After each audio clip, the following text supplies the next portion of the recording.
The last few years around Thanksgiving, I somehow run low on chicken broth and need to make a batch before the upcoming holiday.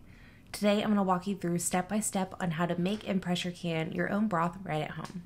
To start, I combine filtered water and whole chickens in a large stock pot. A good rule of thumb here is around 16 cups of water per chicken.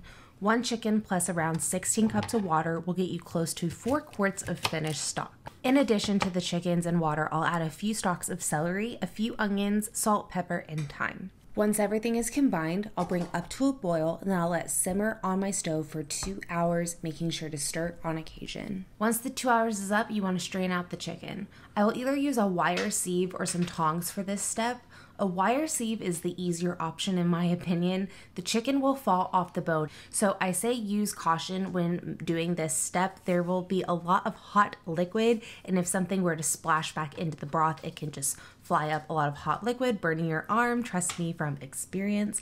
I will let the chicken cool for about 45 minutes here before I end up working with it. So as I separate the chickens from the bones, I will actually add the bones and the fat back into the broth and let it simmer for longer as I'm working on this chicken step.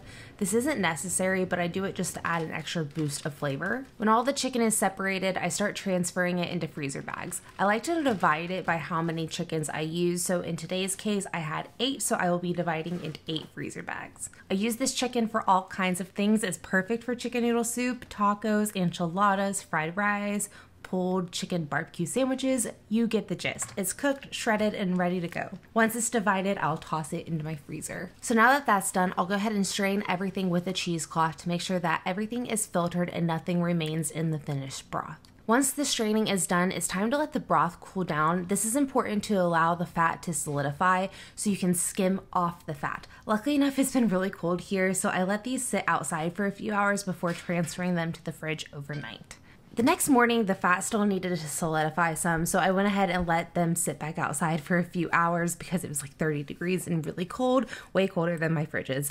And after a few hours, it was ready to go. I started off with one stock pot by removing the fat and transferring it to my roaster oven. A roaster oven isn't required, but I do enjoy it for these big canning days. It allows me to free up a lot of my stovetop and not having to be so hands-on when something is heating up. Once I get all the fat removed, I'll start rendering it down throughout the day into the chicken fat that I can use whenever. You pretty much get 3 products for the price of 1 here when you make your own broth, so that's kind of an extra bonus when making it. You want to go ahead and get the broth hot and back up to 10th, and while doing so, I get everything ready for my canning day. Whenever I do any type of pressure canning, I use an outdoor cook stove, and this is for a few reasons. 1, my microwave hangs too low, so if I even wanted to pressure can inside, it wouldn't fit on my stove top with how everything is currently set up. 2, my All-American canner is advised not to be used on a glass electric cooktop, so I would rather not risk it. And plus, the extra bonus is, again, it frees up more space in my kitchen, which I really enjoy. The stock pot that I transferred all the broth from, I will get washed up, and then I will actually start adding water back to it and then jars as well. This is where I will be heating up all of my jars to make sure that they are close to the same temp as the broth, and that will help with any cracking. To this jar, I will also add a few tablespoons of vinegar to help with any hard water residue. To my pressure canner, I'll add 2 to 3 inches of water along with some vinegar. And again, the vinegar will help with hard water. This is very, very important with pressure canning in my area. If I don't add the vinegar, I will get a lot of residue on outside of the jars. If you were to forget the vinegar, I've definitely done this in the past, you can just take some vinegar on a washcloth and clean it up later on. It's really not that big of a deal, but by adding it here at the beginning, it just prevents anything from sticking to your jars. Every pressure canner is different, so I'm not really sure when it comes to other pressure canners how you set them up, but I believe All-American pressure canners, you want about 2 to 3 inches at the bottom of the canner before filling it. It's important that you do this before filling it because obviously the water level will change once you add the jars to the canner. All right, so when everything is ready to go, I'll start the whole process. I'll fill every quart to a 1-inch headspace. For all pressure canning, you will do a 1-inch headspace. That is because there's a lot of expansion when things get hot and pressurized. Once the jar is filled, I'll take a wet cloth that has been dampened with some water and vinegar solution, and I'll wipe the rim of the jar. This will remove any fat that may have accidentally gotten on the rim from the broth. And by taking this water and vinegar solution and cleaning up the rim, it will just better make sure that your rim has a better chance of sealing. I'll add the lid and then I'll add the ring only to tighten to fingertip. What that means is that once you start to feel it tighten, stop. If you over tighten these rings, it can actually mess up the lids and the seal of the jar. So only start to tighten until you feel some tension and stop. Don't go any further than that. I'll repeat this until 7 quarts are filled. This is how much my pressure canner can hold. And once everything is filled, I'll transfer outside and start pressure canning. So when placing your lid on your pressure canner, it's important to tighten the wing nuts across from each other at the same time. Once everything is tightened, I turn on my burner and now we wait for the steam to start to come through the vent. This can take about 10 to 20 minutes for this to happen.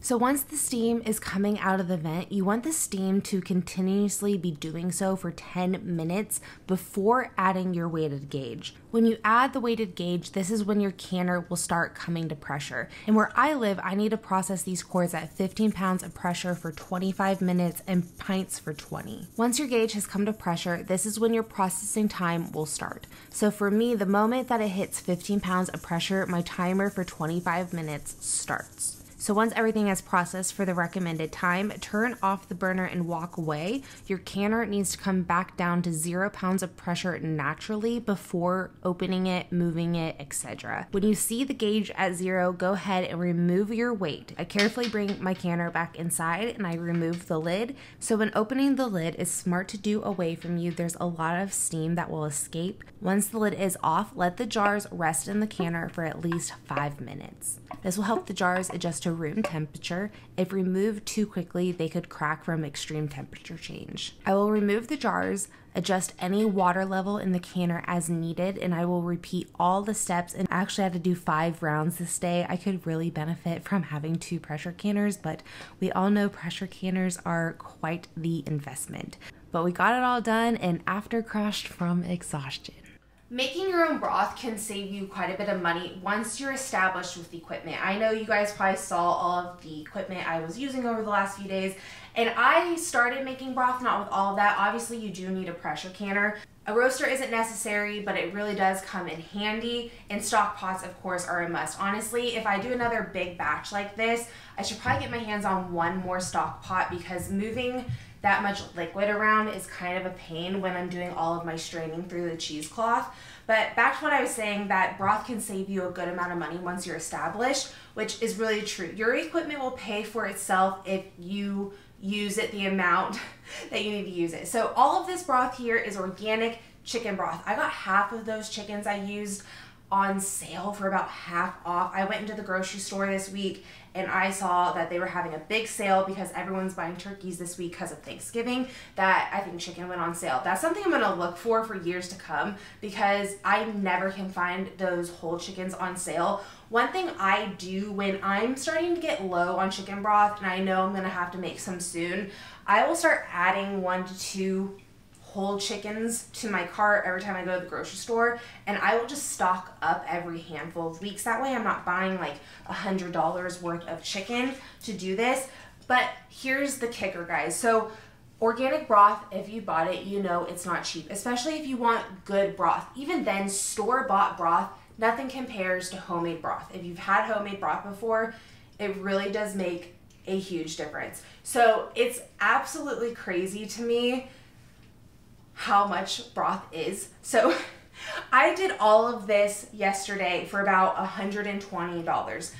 If I were to buy this much in broth at the store, I'd be spending probably more than that.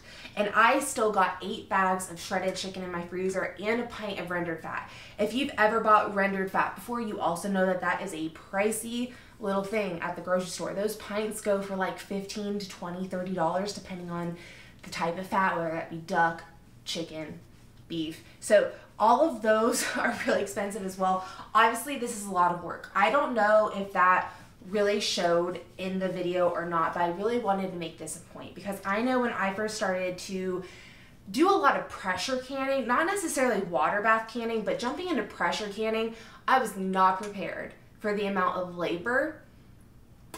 Yeah, I was mentally not prepared because if you have like the ball book of like complete canning, or if you see any recipes, you'll know like processing time. So this broth here for a quart's processing time is 25 minutes, but that doesn't include starting to heat it up before that water spout or the air spout goes through. That takes like 15-20 minutes alone just for the pressure canner to get up to heat where it's starting to produce steam. Then once that happens, you have to wait another 10 minutes before you can put the pressure gauge on, because you want to make sure that there's enough steam really going through. You want to make sure that the temp is up to par. Once you get to that point, it probably takes about 15 minutes or so to get up to pressure.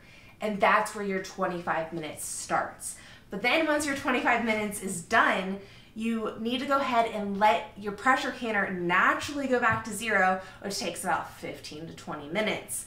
But then, once you finally get it inside and you open up the lid, it's actually advised that you leave the jars inside the canner with the lid off for roughly 5 minutes so they can kind of get cooler gradually, because you don't want to take those out. They would probably just, it'd be way too quick of an environment for glass. You probably have some crackage, which you definitely wouldn't want to do after spending all of that freaking time pressure canning. That was something I did not realize. And I remember the first time I made broth, I was like, holy crap, that was a day. But now that like I've mentally been prepared to do this, and I've had a few days like this under my belt, honestly, a whole day's worth is a lot of work. I'm definitely sore.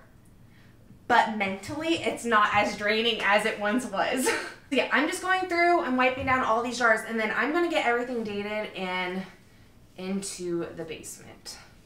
Feels really good to have this done. I really needed to at least have a few more quarts on hand for Thanksgiving. I use this for all of my stuffings and anything else we really need it for. You really can't go wrong having broth in the house. I'm really hoping that I made enough to get us through at least like end of February, beginning of March, because last year I think I did a big batch of pressure canning in February and it was freezing. Last night was really cold though as well. We got down to like 20 last night and our high today is like 30. It's been very cold here. I don't know about where you guys are, but it's been cold, and I've been having to check on the chickens constantly. Their water froze this morning for the first time, so that was a whole new adventure for me.